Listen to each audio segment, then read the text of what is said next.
ನಮಸ್ಕಾರ, ನಾನು ದೀಕ್ಷಾ ಬಂಗೇರ. ಈ ಕೆಲಸ ದಿನನಿತ್ಯದ ಓಡಾಟ, ಕೆಲವೊಂದು ನಿರಾಶೆಗಳೆಲ್ಲ ಆದಾಗ ನಾವು ತುಂಬ ಆತಂಕಕ್ಕೆ ಒಳಗಾಗ್ತೀವಿ. ಆತಂಕ ಪಡೋದ್ರಿಂದ ಏನಾದರೂ ಸಮಸ್ಯೆ ಆಗುತ್ತಾ ಅನ್ನೋದ್ರ ಬಗ್ಗೆ ನಾವು ಇಲ್ಲಿಯವರೆಗೂ ಯೋಚನೆ ಮಾಡಿರಲ್ಲ.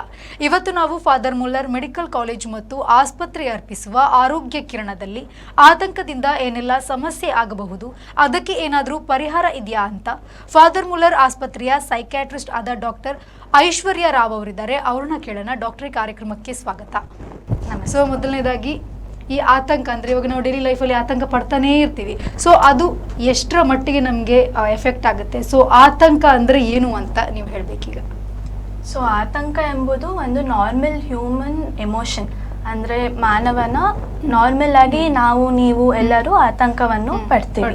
ಸೊ ಉದಾಹರಣೆಗೆ, ನಾವು ದಾರಿಯಲ್ಲಿ ಹೋಗ್ತಾ ಇರುವಾಗ ಒಂದು ನಾಯಿ ಅಟ್ಟಿಸ್ಕೊಂಡು ಬಂದರೆ, ಇಲ್ಲ ಕಾಡಲ್ಲಿ ಹೋಗ್ತಾ ಇರುವಾಗ ಹುಲಿ ಬಂದರೆ, ಅವಾಗ ನಾರ್ಮಲ್ ಆಗಿ ನಮಗೆ ಆತಂಕ ಆಗುತ್ತೆ. ಒಂದು ಮಟ್ಟಿಗೆ ಅದು ನಮಗೆ ಹೆಲ್ಪ್ಫುಲ್ ಆಗಿರುತ್ತೆ. ಸೊ ಆ ಆತಂಕದಿಂದ ನಮ್ಮ ಜೀವ ಬಚಾವ್ ಮಾಡ್ಕೊಳ್ಳಿಕ್ಕೆ, ಇಲ್ಲ ನಮಗೆ ಎಕ್ಸಾಮಿಗೆ ಇನ್ನೊಂದು ಎಕ್ಸಾಮ್ ನಾಳೆ ಇದೆ ಅಂದ್ರೆ ಇವತ್ತು ಆತಂಕ ಇರುತ್ತೆ, ಆ ಆತಂಕದಿಂದ ನಾವು ಓದಿ ಎಕ್ಸಾಮ್ ಅನ್ನ ಚೆನ್ನಾಗಿ ಬರಿಬಹುದು. ಸೊ ಆ ರೀತಿಯಲ್ಲಿ ಆತಂಕ ನಮ್ಗೆ ಹೆಲ್ಪ್ ಆಗುತ್ತೆ. ಸೊ ಆತಂಕ ಎಂಬುದು ಒಂದು ನಾರ್ಮಲ್ ಹ್ಯೂಮನ್ ಇಮೋಷನ್. ಈಗ ಆತಂಕ ಯಾವಾಗ ಅಸ್ವಸ್ಥತೆ ಆಗ್ತಾ ಹೋಗುತ್ತೆ ಅಂತ? ಸೊ ಈ ನಾರ್ಮಲ್ ಹ್ಯೂಮನ್ ಇಮೋಷನ್ ಎಂಬುದು ಯಾವಾಗ ನಮ್ಮ ಕಂಟ್ರೋಲಲ್ಲಿ ಇರಲ್ಲ, ಯಾವಾಗ ನಮ್ಮ ಹದವನ್ನು ಮೀರುತ್ತದೆ, ಅದು ಅವಾಗ ಡಿಸಾರ್ಡರ್ ಅಂತ ಕರಿತೀವಿ. ಅಂದ್ರೆ ಅದೊಂದು ಕಾಯಿಲೆ ಆಗುತ್ತೆ. ಫಾರ್ ಎಕ್ಸಾಂಪಲ್, ತುಂಬಾ ತೀವ್ರ ಮಟ್ಟಿಗೆ ಆತಂಕ ಆಗೋದು, ಆತಂಕದಿಂದ ಕೆಲವಾರು ಫಿಸಿಕಲ್ ಸಿಂಪ್ಟಮ್ಸ್ ಅಂದ್ರೆ ದೈಹಿಕವಾಗಿ ಕೆಲವು ಲಕ್ಷಣಗಳು ಕಾಣಿಸ್ಕೊಳ್ಳೋದು, ಅದರಿಂದ ನಮ್ಮ ನಿದ್ದೆ ಕೆಡೋದು, ಅದರಿಂದ ನಾವು ಕೆಲಸ ಮಾಡ್ಲಿಕ್ಕಾಗಲ್ಲ, ಆಫೀಸಿಗೆ ಹೋಗ್ಲಿಕ್ಕಾಗಲ್ಲ, ಮನೇಲೆ ಕೂತಿರೋದು, ಆ ರೀತಿ ಅದು ನಮ್ಮ ಜೀವನವನ್ನು ಕಂಟ್ರೋಲಿಗೆ ತರುವಾಗ ಅವಾಗ ಅದು ಕಾಯಿಲೆಯಾಗಿ ಬದಲಾವಣೆ ಆಗುತ್ತೆ.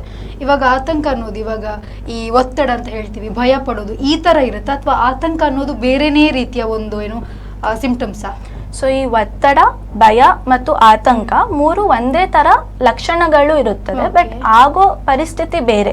ಫಾರ್ ಎಕ್ಸಾಂಪಲ್, ಒತ್ತಡ ಯಾವಾಗ ಆಗುತ್ತದೆ ಅಂದ್ರೆ ಆಚೆ ಕಡೆಯಿಂದ ಯಾವ್ದಾದ್ರು ಟೆನ್ಷನ್ ಬಂದಾಗ, ಅಂದ್ರೆ ಯಾವ್ದಾದ್ರು ಎಕ್ಸಾಮ್ ಇದೆ, ಆ ಎಕ್ಸಾಮಿಗೆ ನಾವು ಓದ್ಕೋಬೇಕು, ಆ ಟೆನ್ಷನ್ನು.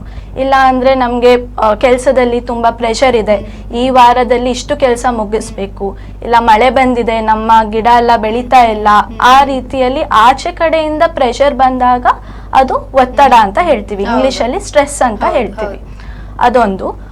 ಭಯ ಆಗೋದು ನಮ್ಮ ಜೀವಕ್ಕೆ ಅಪಾಯ ಆದಾಗ. ಫಾರ್ ಎಕ್ಸಾಂಪಲ್, ನಾವು ದಾರಿಯಲ್ಲಿ ಹೋಗ್ತಿರ್ತೀವಿ, ನಾಯಿ ಅಟ್ಟಿಸ್ಕೊಂಡು ಬರುತ್ತೆ, ಅವಾಗ ನಮ್ಮ ಜೀವನ ಬಚಾವ್ ಮಾಡ್ಲಿಕ್ಕೆ ಕೆಲವೊಂದು ಉತ್ಪತ್ತಿ ಆಗುತ್ತೆ ರಸಾಯನಗಳು, ಅವಾಗ ಅದನ್ನ ಭಯ ಅಂತ ಕರಿತೀವಿ.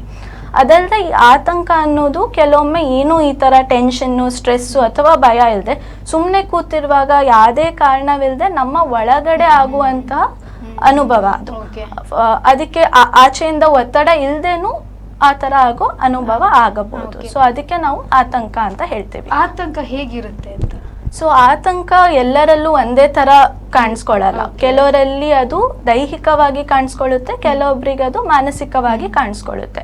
ದೈಹಿಕ ಉದಾಹರಣೆ ಅಂದ್ರೆ, ಆತಂಕ ಆದಾಗ ಎದೆ ಬಡಿತ ಜಾಸ್ತಿ ಆಗೋದು, ಕೈಕಾಲು ನಡುಗೋದು, ಬೆವರು ಬರೋದು, ಹೊಟ್ಟೆ ಎಲ್ಲ ತಳಮಳ ಆಗೋದು, ಬಾತ್ರೂಮಿಗೆ ಹೋಗೋಣ ಅನ್ಸೋದು, ಬೇಗ ಬೇಗ ಕೂರ್ಲಿಕ್ಕಾಗಲ್ಲ ಒಂದ್ ಕಡೆ, ನಡೆಯೋಣ ಅನ್ಸೋದು, ಅದೆಲ್ಲ ದೈಹಿಕ ಲಕ್ಷಣಗಳು. ಅದಲ್ಲದೆ ಮಾನಸಿಕವಾಗಿಯೂ ಕೆಲವು ಲಕ್ಷಣಗಳು ಕಾಣಿಸ್ಬೋದು. ಕಿರಿಕಿರಿ ಆಗೋದು, ತಳಮಳ ಅನ್ಸೋದು, ಯಾವಾಗ್ಲೂ ಚಿಂತಿಸುವುದು, ನಿದ್ದೆ ಬರಲ್ಲ, ಇದೆಲ್ಲ ಕೆಲವು ಮಾನಸಿಕ ಲಕ್ಷಣಗಳು. ಇನ್ಫ್ಯಾಕ್ಟ್ ನಮ್ಮಲ್ಲಿ ತುಂಬಾ ಜನ ಬೇರೆ ಡಾಕ್ಟರ್ಸಿಗೆ ಹೋಗ್ತಾರೆ, ಯಾವಾಗ್ಲೂ ತಲೆ ನೋವ್ತಿದೆ, ಮೈಕೈ ನೋವ್ತಿದೆ, ಹೊಟ್ಟೆ ನೋವ್ತಿದೆ ಅಂತ. ಅವರೆಲ್ಲ ಟೆಸ್ಟ್ ಎಲ್ಲ ಮಾಡಿ ಎಲ್ಲ ನಾರ್ಮಲ್ ಅಂತ ಹೇಳಿ ನಮ್ಮಲ್ಲಿ ಕಳಿಸ್ತಾರೆ. ಸೊ ಇದು ಬ್ರೈನು ಮತ್ತೆ ಬಾಡಿಗೆ ಕನೆಕ್ಷನ್ ಇರುತ್ತೆ. ಸೊ ಬ್ರೈನ್ ಅಲ್ಲಿ ಯಾವಾಗ ಜಾಸ್ತಿ ಚಿಂತೆ, ಆತಂಕ, ಕೆಲವೊಮ್ಮೆ ನಮ್ಗೆ ಯೋಚಿಸ್ತೀವಿ ಅಂತಾನೂ ಗೊತ್ತಾಗಲ್ಲ, ಅದು ಬಾಡಿಯಲ್ಲಿ ಡೈರೆಕ್ಟ್ ಆಗಿ ಈ ತರ ಲಕ್ಷಣಗಳು ಕಂಡುಬರುತ್ತದೆ. ಸೊ ಆ ರೀತಿ ದೈಹಿಕವಾಗಿ ಮತ್ತೆ ಮಾನಸಿಕವಾಗಿ ಎರಡೂ ಇದರಲ್ಲಿ ಲಕ್ಷಣಗಳು ಕಂಡುಬರುತ್ತದೆ ಆತಂಕದ್ದು. ಆತಂಕ ಯಾರಿಗೆಲ್ಲ ಬರುತ್ತೆ ಅಂತ? ಸೊ ಅದು ಇವ್ರಿಗೆ ಬರ್ಬೋದು ಅಂತ ಹೇಳಲಿಕ್ಕಾಗಲ್ಲ, ಯಾರಿಗಾದ್ರೂ ಬರ್ಬೋದು, ಚಿಕ್ಕ ವಯಸ್ಸಿಂದ ವೃದ್ಧರವರೆಗೂ ಬರ್ಬೋದು. ಕಾರಣ ಇದ್ದು ಬರ್ಬೋದು, ವಿನಾಕಾರಣಕ್ಕೂ ಬರ್ಬೋದು. ಫಾರ್ ಎಕ್ಸಾಂಪಲ್ ಚಿಕ್ಕ ಮಕ್ಕಳಲ್ಲಿ ಈ ನಡುವೆ ಫುಲ್ಲು ಬೇರೆ ಮಕ್ಳಕ್ಕಿಂತ ಚೆನ್ನಾಗಿ ಮಾಡಬೇಕು, ತುಂಬಾ ಪ್ರೆಷರ್ ಹಾಕೋದು, ಆ ಕಾರಣದಲ್ಲಿ ಚಿಕ್ಕ ಮಕ್ಕಳಿಗೆ ಬರ್ಬೋದು, ಇಲ್ಲ ವಿನಾಕಾರಣನೂ ಬರ್ಬೋದು. ಆಮೇಲೆ ಮತ್ತೆ ಹೇಳ್ತೀನಿ ಆ ಕಾರಣಕ್ಕೆ ಅಂತ.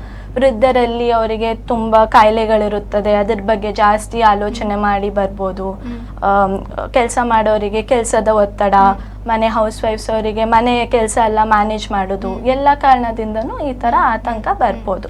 ಸೊ ಆತಂಕ ಬರೋದು ಒಂದು ವೀಕ್ ಆಗಿದ್ದಾರೆ ಅಥವಾ ನಮ್ಮ ಕೆಲಸ ಮಾಡ್ಲಿಕ್ಕೆ ಆಗಲ್ಲ ಅದಕ್ಕೆ ಸುಮ್ಮನೆ ಹೇಳ್ತಿದ್ದಾರೆ ಆ ತರ ಅಲ್ಲ. ಇದೊಂದು ನಿಜವಾದ ಕಾಯಿಲೆ, ನಿಜವಾದ ರೋಗ. ಅದಕ್ಕೆ ನಾವು ಅದಕ್ಕೆ ಗಮನ ಜಾಸ್ತಿ ಕೊಡ್ಬೇಕು. ಓಕೆ, ಈಗ ಆತಂಕದ ಅಸ್ವಸ್ಥತೆಗಳ ವಿಧಗಳು ಯಾವುದು ಅಂತ? ಸೊ ಆತಂಕದಲ್ಲೇ ನಾನಾ ವಿಧಗಳಿರುತ್ತದೆ. ಒಂದಂದ್ರೆ ಫೋಬಿಯಾಸ್ ಅಂತ. ಸೊ ಫೋಬಿಯಾಸ್ ಅಂದ್ರೆ ನಮ್ಮಲ್ಲಿ ಸುಮಾರು ಜನರಿಗಿರುತ್ತೆ. ಜಿರ್ಲೆ ನೋಡಿದ್ರೆ ಹೆದರ್ಕೊಳ್ಳೋದು, ಹಲ್ಲಿ ನೋಡಿದ್ರೆ ಹೆದರ್ಕೊಳ್ಳೋದು, ಕೆಲವರಿಗೆಲ್ಲ ಆಸ್ಪತ್ರೆ ಅಂದ್ರೇನೆ ಭಯ ಇರುತ್ತೆ, ಕೆಲವರಿಗೆ ಸೂಜಿ ಅಂದ್ರೆ ಭಯ ಇರುತ್ತೆ, ಬ್ಲಡ್ ಟೆಸ್ಟ್ ಎಲ್ಲ ನೋಡುವಾಗ ತುಂಬಾ ಭಯ ಆಗುತ್ತೆ. ಕ್ಲೋಸ್ಡ್ ಸ್ಪೇಸಸ್ ಅಂದ್ರೆ ರೂಮಲ್ಲಿ ಯಾವುದು ಡೋರ್ ಇಲ್ಲ, ವಿಂಡೋ ಇಲ್ಲ, ಅಥವಾ ವಿಮಾನದಲ್ಲಿ ಹೋಗುವಾಗ, ಇಲ್ಲ ತುಂಬಾ ಪಬ್ಲಿಕ್ ಸ್ಪೇಸಸ್ ಅಲ್ಲಿ ತುಂಬಾ ಜನ ಇರೋ ಜಾಗದಲ್ಲಿ ಹೋಗುವಾಗ ಭಯ ಆಗೋದು, ಆ ತರ ಎಲ್ಲ ಸುಮಾರು ಮಟ್ಟಿಗೆ ಆತಂಕ ಇರುತ್ತೆ. ಅದಕ್ಕೆ ನಾವು ಫೋಬಿಯಾ ಅಂತ ಕರಿತೀವಿ. ಅದಲ್ಲದೆ ಏನೇ ಕಾರಣ ಇರೋದು ಸುಮ್ಮನೆ ಚಿಂತೆ, ಯಾವಾಗಲೂ ಬೇಡ್ದಿರೋದ್ ಬಗ್ಗೆ ಚಿಂತೆ ಮಾಡೋದು, ಫ್ಯೂಚರ್ ಬಗ್ಗೆ ಏನಾಗುತ್ತೆ ಏನೋ, ಅದು ಇನ್ನೂ ಆಗಿರಲ್ಲ, ಅದ್ರ ಬಗ್ಗೆನೇ ಅದಾಗ್ಬೋದು ಇದಾಗ್ಬೋದು ಅಂತ ಚಿಂತೆ ಮಾಡೋದು, ಹಣಕಾಸಿನ ಬಗ್ಗೆ ಚಿಂತೆ ಮಾಡ್ಬೋದು, ಮನೆಯವ್ರ ಹೆಲ್ತ್ ಬಗ್ಗೆ ಚಿಂತೆ ಮಾಡ್ಬೋದು, ಅದೆಲ್ಲ ಅದು ಒಂಥರ ಆತಂಕ. ಅದಲ್ಲದೆ ಹೆಲ್ತ್ ಬಗ್ಗೆ ಚಿಂತೆ ಮಾಡೋದು, ಒಂದು ಚಿಕ್ಕ ಲಕ್ಷಣ ಕಂಡ್ರು ಅದು ಕ್ಯಾನ್ಸರ್ ಆಗಿದೆಯಾ ಏನೋ ಅಥವಾ ಹಾರ್ಟ್ ಅಟ್ಯಾಕ್ ಆಗಿದೆಯಾ ಏನೋ, ಆ ಥರ ದೊಡ್ಡ ಮಟ್ಟಿಗೆ ಆಲೋಚನೆ ಮಾಡೋದು, ಪದೇ ಪದೇ ಗೂಗಲಲ್ಲಿ ಸರ್ಚ್ ಮಾಡೋದು, ಏನಾಗಿದೆ ನಂಗೆ ಇದಾಗಿದೆಯಾ ಅದಾಗಿದೆಯಾ ಸರ್ಚ್ ಮಾಡೋದು, ಅದು ಒಂಥರ ಆತಂಕದ ಲಕ್ಷಣ.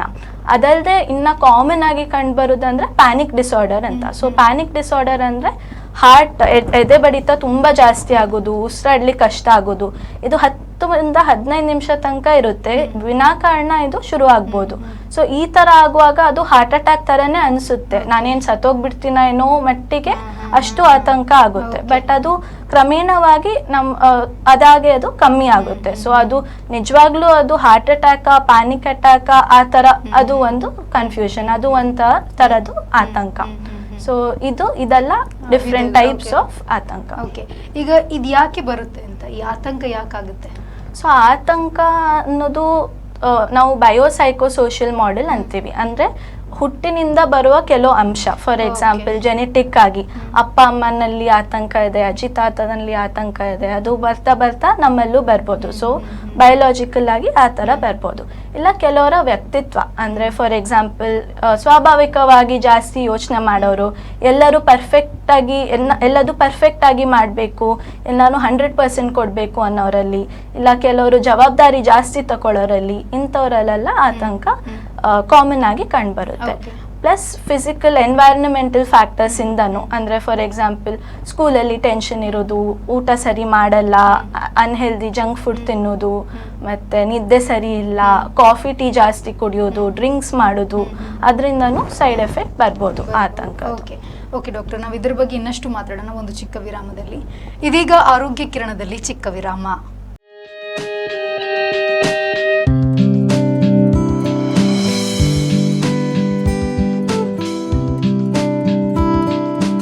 ವಿರಾಮದ ಬಳಿಕ ಫಾದರ್ ಮುಲ್ಲರ್ ಮೆಡಿಕಲ್ ಕಾಲೇಜ್ ಮತ್ತು ಆಸ್ಪತ್ರೆ ಅರ್ಪಿಸುವ ಆರೋಗ್ಯ ಕಿರಣ ವೈದ್ಯಕೀಯ ಮಾತುಕತೆ ಕಾರ್ಯಕ್ರಮಕ್ಕೆ ನಿಮಗೆಲ್ಲ ಮತ್ತೊಮ್ಮೆ ಸ್ವಾಗತ. ಡಾಕ್ಟರ್, ಈಗ ಒಂದಿಷ್ಟು ಮೂಢನಂಬಿಕೆಗಳಿರುತ್ತೆ ನಮಗೆ, ಅದಂತೆ ಇದಂತೆ ಅಂತ. ಸೊ ಈ ಅಂತೆಕಂತೆಗಳ ಬಗ್ಗೆ ನೀವೇನು ಹೇಳ್ತೀರಾ ಅಂತ? ಸೊ ನಮ್ಮಲ್ಲಿ ಬರೋ ಸುಮಾರು ಪೇಷಂಟ್ಸ್ ನಮಗೆ ಇದೆಲ್ಲ ಹೇಳ್ತಾರೆ. ಒಂದು ಎಲ್ಲ ನಿನ್ನ ತಲೆಯಲ್ಲಿದೆ, ಇದೆಲ್ಲ ನೀನು ಕಂಟ್ರೋಲ್ ಮಾಡ್ಬೋದು ಆ ಥರ. ಕೆಲವೊಮ್ಮೆ ಏನಾಗುತ್ತೆ ಅಂದರೆ ಆತಂಕ ತುಂಬ ತೀವ್ರತೆಗೆ ಹೋದಾಗ ನಾವು ಎಷ್ಟೇ ಕಂಟ್ರೋಲ್ ಮಾಡಬೇಕಂದ್ರೂ ಅದು ಕಂಟ್ರೋಲಿಗೆ ಇರಲ್ಲ. ಸೊ ಆ ಟೈಮಲ್ಲಿ ನಾವು ಹೆಲ್ಪ್ ತಗೊಂಡ್ರೆ, ನಾವು ಬಂದು ವೈದ್ಯರಲ್ಲಿ ಭೇಟಿ ಆದರೆ ಅದನ್ನ ಕಂಟ್ರೋಲಿಗೆ ತರಬಹುದು. ಸೊ ಎಲ್ಲ ನಿನ್ ತಲೆಯಲ್ಲಿದೆ, ಎಲ್ಲ ನಿನ್ ಕಂಟ್ರೋಲಲ್ಲಿದೆ ಹೇಳೋದು ಸರಿಯಲ್ಲ. ಇನ್ನೊಂದು ಮೂಢನಂಬಿಕೆ ಅಂದ್ರೆ ಗಂಡಸರಾದ್ರೆ ಆತಂಕ ಆಗ್ಬಾರ್ದು, ಗಂಡಸರು ಯಾವಾಗ್ಲೂ ಧೈರ್ಯದಲ್ಲಿ ಇರ್ತಾರೆ, ಅವರೆಲ್ಲರನ್ನು ಕಾಪಾಡಬೇಕು, ಆ ಥರ ಅಲ್ಲ. ಗಂಡಸರಲ್ಲೂ ಹೆಂಗಸರಲ್ಲೂ ಯಾರೆಲ್ಲಾದ್ರೂ ಆತಂಕ ಆಗೋ ಚಾನ್ಸಸ್ ಇದೆ. ಸೊ ಅವರಿಗೆ ಹೆದ್ರು ಪುಕ್ಕ ಅಂತ ಕರೆಯೋದು, ಅದರಿಂದ ಬೇರೆ ಡಿಪ್ರೆಷನ್ ಅಂತ ಇದು ಕಾಯಿಲೆಗಳು ಬರೋ ಚಾನ್ಸಸ್ ಉಂಟು. Okay. ಸೊ ಇದೆಲ್ಲ ಕಾಮನ್ ಮೂಢನಂಬಿಕೆಗಳು. ಸೊ ಅದು ನಾವು ಆ ಮೂಢನಂಬಿಕೆಯನ್ನ ಆಚೆ ಬಿಟ್ಟು ಮುಂದೆ ಹೋಗೋದ್ರಲ್ಲಿ ಬೆನಿಫಿಟ್ ಇದೆ. ಇನ್ನೊಂದು ಮೂಢನಂಬಿಕೆ ಅಂದ್ರೆ ಈ ಆತಂಕಕ್ಕೆ ತಗೊಳ್ಳೋ ಮೆಡಿಸಿನ್ ಇಂದ ಅಡಿಕ್ಷನ್ ಆಗುತ್ತೆ, ಲಿವರ್ ಕಿಡ್ನಿ ಹಾಳಾಗುತ್ತೆ ಅಂತ ಸುಮಾರು ಜನ ಹೇಳ್ತಾರೆ, ಲೈಫ್ ಲಾಂಗ್ ಮೆಡಿಸಿನ್ ತಗೋಬೇಕು ಅಂತ. ಸೊ ಆತಂಕ ಕಾಯಿಲೆಗೆ ಯೂಶಲಿ ಲೈಫ್ ಲಾಂಗ್ ಮೆಡಿಸಿನ್ ಇಲ್ಲ. ಡಾಕ್ಟ್ರು ನೋಡಿ ನಿಮ್ಮ ಎಲ್ಲ ಪ್ರೊಫೈಲ್ ಅನ್ನು ನೋಡಿ ಕೊಡೋದು. ಸೊ ಯಾವುದು ಬೆನಿಫಿಟ್ ಆಗುತ್ತೆ, ಅದು ಅಡಿಕ್ಷನ್ ಅಂತೂ ಡೆಫಿನೆಟ್ ಆಗಿ ಆಗಲ್ಲ. ಸೊ ಇದೆಲ್ಲ ನಮ್ಮ ಸಿಂಪ್ಟಮ್ಸ್ ಎಲ್ಲ ಕಂಟ್ರೋಲಿಗೆ ಬಂದು ಜೀವನ ಬೆಟರ್ ಆಗ್ಲಿಕ್ಕೆ ಖಂಡಿತ ಸಹಾಯ ಮಾಡುತ್ತೆ. ಸೊ ಅದು ಒಂದು ದೊಡ್ಡ ಮೂಢನಂಬಿಕೆ. ಈ ಆತಂಕಕ್ಕೆ ಹೇಗೆ ಚಿಕಿತ್ಸೆಯನ್ನ ಕೊಡ್ತಾರೆ ಅಂತ? ಸೊ ಈ ಯಾವುದೇ ವ್ಯಕ್ತಿ ಹಾಸ್ಪಿಟಲಿಗೆ ಮೊದಲಿಗೆ ಬಂದಾಗ ನಾವು ಬೇರೆ ಎಲ್ಲ ಡಿಪಾರ್ಟ್ಮೆಂಟ್ ಥರನೇ ವ್ಯಕ್ತಿ ಜೊತೆ ಕೂತು ಮಾತಾಡಿ ಅವರು ಹೇಳೋ ಲಕ್ಷಣ, ಅವರು ಹೇಳೋ ತೊಂದರೆಯಿಂದ ನಾವು ಅದನ್ನು ಸಿವಿಯಾರಿಟೀಸ್ ರೇಟಿಂಗ್ ಅಂತ ಮಾಡ್ತೀವಿ. ಅಂದರೆ ಎಷ್ಟು ಮಟ್ಟಿಗೆ ತೀವ್ರತೆಯಲ್ಲಿ ಇದೆ. ಸೊ ಅಕಸ್ಮಾತ್ ಅದು ನಾರ್ಮಲ್ ಇದೆ ಅಥವಾ ಮ್ಯಾನೇಜಬಲ್ ಅಂದರೆ ನಾವು ಇದೇ ಥರ ಕೌನ್ಸಿಲಿಂಗಿಗೆ ರೆಫರ್ ಮಾಡ್ತೀವಿ, ಅಥವಾ ಕೌನ್ಸಿಲಿಂಗ್ ಸೆಷನ್ಸ್ ಕಂಟಿನ್ಯೂ ಮಾಡಿದರೆ ಅದು ಕಂಟ್ರೋಲಿಗೆ ಬರುತ್ತೆ. ಸ್ವಲ್ಪ ತೀವ್ರತೆ ಜಾಸ್ತಿ ಇದೆ, ಅವರಿಗೆ ನಿದ್ದೆ ಮಾಡ್ತಾ ಇಲ್ಲ, ಬೇರೆ ಕೆಲಸ ಮಾಡ್ಲಿಕ್ಕಾಗ್ತಿಲ್ಲ, ಕೆಲ್ಸಕ್ಕೆ ಹೋಗ್ಲಿಕ್ಕಾಗ್ತಿಲ್ಲ, ಮನೆಯವ್ರ ಜೊತೆ ಸಂಬಂಧ ಸರಿ ಇಲ್ಲ, ಅವರು ಕಾನ್ಸಂಟ್ರೇಟ್ ಮಾಡ್ಲಿಕ್ಕಾಗ್ತಿಲ್ಲ, ಆ ಥರ ಸ್ವಲ್ಪ ತೀವ್ರತೆ ಜಾಸ್ತಿ ಇದ್ದಾಗ ಆ ಟೈಮಲ್ಲಿ ನಾವು ಮೆಡಿಸಿನ್ ಕೊಡ್ತೀವಿ. ಯೂಶಲ್ ಆಗಿ ಮೆಡಿಸಿನ್ ಕೊಡುವಾಗ ಯೂಶಲಿ 6 ತಿಂಗಳಿಂದ 1 ವರ್ಷ ತನಕ ಟ್ರೀಟ್ಮೆಂಟ್ ಇರುತ್ತೆ. ಅವರು ಫುಲ್ಲು ಸರಿ ಆದಮೇಲೆ ಲೈಫ್ ಲಾಂಗ್ ಇಲ್ಲ. ಮತ್ತು ಮದ್ದನ್ನು ಸಡನ್ ಆಗಿ ಬಿಡಲಿಕ್ಕಿಲ್ಲ, ನಾವು ಸ್ಲೋಲಿ ಅದನ್ನು ಕಮ್ಮಿ ಮಾಡಿ ಬಿಟ್ಟರೆ ಮತ್ತೆ ಬರೋ ಚಾನ್ಸಸ್ ಕಮ್ಮಿ ಇರುತ್ತೆ. ಸೊ ಈ ಥರ ನಾವು ಟ್ರೀಟ್ಮೆಂಟ್ ಕೊಡ್ತೀವಿ. ಕೆಲವೊಬ್ಬರಿಗೆ ಮೆಡಿಸಿನ್ನು ಮತ್ತು ಕೌನ್ಸಿಲಿಂಗ್ ಎರಡು ಒಟ್ಟಿಗೆ ಕೊಡ್ತೀವಿ. ಸೊ ಅವಾಗ ಇಂಪ್ರೂವ್ಮೆಂಟ್ ಬೇಗ ಇರುತ್ತೆ. ಕೆಲವೊಂದು ಬ್ರೀದಿಂಗ್ ಎಕ್ಸಸೈಸಸ್ ಹೇಳ್ಕೊಡೋದು, ಕೆಲವೊಂದು ಯೋಚನೆ ಬರುವಾಗ ನಮ್ಮನ್ನು ನಾವೇ ಆ ಯೋಚನೆಯನ್ನು ಹೆಂಗೆ ತಿದ್ದುಪಡಿಸೋದು ಅಂತ ಹೇಳ್ಕೊಡೋದು, ಅದೆಲ್ಲ ಕೌನ್ಸಿಲಿಂಗಲ್ಲಿ ಮಾಡ್ತೀವಿ. ಓಕೆ, ಇದಕ್ಕೀಗ ಫ್ಯಾಮಿಲಿ ಸಪೋರ್ಟ್ ಹೇಗಿರಬೇಕು? ಇವಾಗ ಒಬ್ಬ ಆತಂಕಕ್ಕೆ ಒಳಗಾಗಿದ್ದಾನೆ ಅಂತಂದರೆ ಅವನಿಗೆ ಯಾವ ಥರ ಮನೆಯಲ್ಲಿ ಸಪೋರ್ಟ್ ಮಾಡಬೇಕು? ಸೊ ಫ್ಯಾಮಿಲಿ ಸಪೋರ್ಟ್ ಅನ್ನೋದು ತುಂಬ ಮುಖ್ಯ. ಸೊ ಆ ವ್ಯಕ್ತಿನ ಹೀಯಾಳ್ಸೋಕ್ಕಿಂತ ಅವರಿಗೆ ಸಪೋರ್ಟ್ ಮಾಡಿ, ಅವರು ನಾನು ಇದ್ದೀನಿ ಅಂತ ಹೇಳಿ ಅವರನ್ನು ಟ್ರೀಟ್ಮೆಂಟಿಗೆ ಕರ್ಕೊಂಡು ಬರಬೇಕು. ಇಲ್ಲ ಹೆಲ್ಪ್ ಮಾಡಿ ಸಪೋರ್ಟ್ ಮಾಡಿ ಅಟ್ಲೀಸ್ಟ್ ಸೈಕ್ಯಾಟ್ರಿಸ್ಟ್ ಇಲ್ಲ ಸೈಕಾಲಜಿಸ್ಟಲ್ಲಿ ಹೋಗಿ ಟ್ರೀಟ್ಮೆಂಟಿಗೆ ಕರ್ಕೊಂಡು ಬರೋದು ಉತ್ತಮ. ಸೊ ಅವರು ಆ ಟೈಮಲ್ಲಿ ಅವರು ಮಲ್ಕೋ ಎಲ್ಲ ಸರಿಯಾಗುತ್ತೆ, ನಾಳೆ ಸರಿಯಾಗುತ್ತೆ, ಟೆಂಪರರಿ, ನಿನ್ನ ತಲೆಯಲ್ಲೇ ಎಲ್ಲ ಇದೆ, ಆ ಥರ ಎಲ್ಲ ಮಾತಾಡುವಾಗ ವ್ಯಕ್ತಿ ಅದನ್ನು ಅವರಿಗೆ ಹೇಳೋದ್ರಲ್ಲೂ ಸ್ವಲ್ಪ ಮುಚ್ಚಿಡ್ತಾರೆ. ಆವಾಗ ಇನ್ನೂ ಅದು ಜಾಸ್ತಿ ಆಗೋ ತನಕ ಕಾದು ಆಮೇಲೆ ಇನ್ನು ತೀವ್ರತೆ ಜಾಸ್ತಿ ಆಗೋ ಚಾನ್ಸಸ್ ಉಂಟು. ಓಕೆ, ಈಗ ನಾರ್ಮಲ್ ಆಗಿ ಈ ಆತಂಕ ಅನ್ನೋದು ಎಲ್ಲರೂ ಆಗ್ತಾನೆ ಇರುತ್ತೆ. ಸೊ ಯಾವ ಒಂದು ಆ ಘಟ್ಟದಲ್ಲಿ ನಮಗೆ ಇದಕ್ಕೆ ಟ್ರೀಟ್ಮೆಂಟ್ ತಗೋಬೇಕು ಅಂತ ಅನ್ಸೋದು, ಅಥವಾ ಯಾವ ಮೂಮೆಂಟಲ್ಲಿ ನಾವು ತಗೋಬೇಕು ಅಂತ? ಸೊ ಅದೇ ನಾವು ಹೇಳ್ದಂಗೆ ಆತಂಕ ಅನ್ನೋದು ಕಾಮನ್, ಎಲ್ಲ ಸಿಚುಯೇಷನಲ್ಲೂ ಆಗುತ್ತೆ. ಯಾವಾಗ ಅದರಿಂದ ನಮ್ಮ ಜೀವನ ಸರಿಯಾಗಿ ನಡೀತಿಲ್ಲ, ಅದರಿಂದ ನಮಗೆ ಇಷ್ಟವಾದ ಚಟುವಟಿಕೆ ಮಾಡಲಿಕ್ಕೆ ಆಗ್ತಿಲ್ಲ, ಯಾವಾಗ ಕೆಲಸದಲ್ಲಿ ತೊಂದರೆ ಆಗ್ತಿದೆ, ನಿದ್ದೆ ಬರ್ತಾ ಇಲ್ಲ, ಕಾನ್ಸಂಟ್ರೇಟ್ ಮಾಡ್ಲಿಕ್ಕೆ ಆಗ್ತಾ ಇಲ್ಲ, ಜಗಳ ಆಗ್ತಾ ಇದೆ, ಮತ್ತು ನಮಗೆ ಖುಷಿಯಾಗಿರ್ಲಿಕ್ಕೆ ಆಗ್ತಾ ಇಲ್ಲ, ಯಾವಾಗ ನೋಡಿದ್ರು ಈ ಥರ ಚಿಂತನೆ ಬರ್ತಾ ಇದೆ, ಆ ಥರ ಅನಿಸಿದಾಗ ಕೂಡಲೇ ಬಂದು ಟ್ರೀಟ್ಮೆಂಟ್ ತಗೊಳ್ಳೋದು ಬೆಟರು. ಬೇಗ ಬಂದಷ್ಟು ಫಾಸ್ಟಾಗಿ ರಿಕವರ್ ಆಗ್ಬೋದು, ಫಾಸ್ಟಾಗಿ ಚೆನ್ನಾಗಾಗ್ಬೋದು. ಸೊ ಅದು ಬೇಗ ಬರೋದು ತುಂಬ ಇಂಪಾರ್ಟೆಂಟ್. ಈಗ ಆ್ಯಕ್ಚುಲಿ ತುಂಬ ಜನರಲ್ಲಿ ಜ್ವರ ಬಂದಾಗ ಮದ್ದಿಗೆ ಹೋಗಬೇಕು ಅಂತ ಇರುತ್ತೆ, ಬೇರೆ ಏನಾದರೂ ಇವಾಗ ಸೀರಿಯಸ್ ಆಗಿರುವಾಗ ನಾವು ಅಂದ್ಕೋತೀವಿ ಇದಕ್ಕೊಂದು ಹೋಗಬೇಕು ಅಂತ. ಬಟ್ ಈ ಆತಂಕ, ಸ್ಟ್ರೆಸ್, ಅದಕ್ಕೆಲ್ಲ ನಾವು ತುಂಬ ಜನ ಅದನ್ನು ಒಂದು ಅಷ್ಟೊಂದು ದೊಡ್ಡ ಸೀರಿಯಸ್ ಆಗಿ ತಗೊಳ್ಳೋದೇ ಇಲ್ಲ. ಬಟ್ ಇದರ ಸೀರಿಯಸ್ನೆಸ್ ಎಷ್ಟರ ಮಟ್ಟಿಗಿದೆ ಅಂತ ನಿಮ್ಮ ಪ್ರಕಾರ? ಸೊ ಸೀರಿಯಸ್ ತುಂಬ ಇದು ಟ್ರೀಟ್ಮೆಂಟ್ ತಗೊಳ್ದೆ ಸುಮಾರು ಹಾಗೆ ಬಿಟ್ಟರೆ ತುಂಬ ಸೀರಿಯಸ್ ಆಗೋ ಚಾನ್ಸಸ್ ಇದೆ. ದೈಹಿಕವಾಗಿ ಈ ಥರ ಲಕ್ಷಣಗಳು ಕಂಡುಬರೋದು, ಯಾವಾಗ ನೋಡಿದ್ರು ಈ ಥರ ಎದೆಬಡಿಕೆ ಜಾಸ್ತಿ, ಬೆವರು, ಇದರಿಂದ ವ್ಯಕ್ತಿ ಆ ಚಟುವಟಿಕೆನ ಅವಾಯ್ಡ್ ಮಾಡ್ತಾರೆ. ಫಾರ್ ಎಕ್ಸಾಂಪಲ್ ಈಗ ಸೋಷಿಯಲ್ ಫೋಬಿಯಾ ಅಂತೀವಿ, ಅಂದರೆ ಜನರ ಜೊತೆ ಮಾತಾಡೋದು ಸ್ವಲ್ಪ ಭಯ ಆಗುತ್ತೆ. ಅವಾಗ ಅವರಲ್ಲಿ ಅಷ್ಟು ಟ್ಯಾಲೆಂಟ್ ಇದ್ದು ಅಷ್ಟು ಇದ್ದಿದ್ರು ಮನೇಲೇ ಕೂತಿರ್ತಾರೆ, ಆ ಥರ. ಸೊ ಆ ಥರ ಇಲ್ಲ, ಎಕ್ಸಾಮ್ ಭಯ ಅಂತ ಎಕ್ಸಾಮಿಗೆ ಹೋಗದೆ ಇರೋದು, ಎಜುಕೇಶನ್ ಅಲ್ಲೇ ನಿಲ್ಸೋದು, ಆ ಥರ ಎಲ್ಲ ಪ್ರಾಬ್ಲಮ್ ಆಗೋ ಚಾನ್ಸಸ್ ಇದೆ.